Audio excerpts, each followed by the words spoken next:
In this video tutorial, I'm going to share to you on how you can install the YouTube app into your Windows 11. So let's get started. Go to the Windows search bar and type Edge.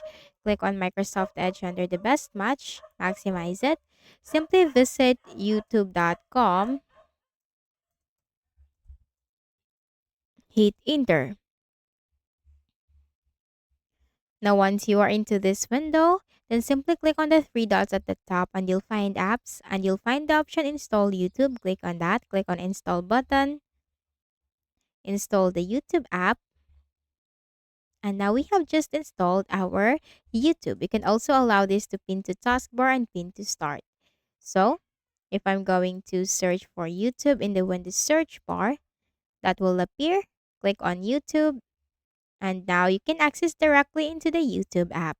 So that's it. And I hope this video helped you. Kindly please do not forget to hit the like button and subscribe to this YouTube channel.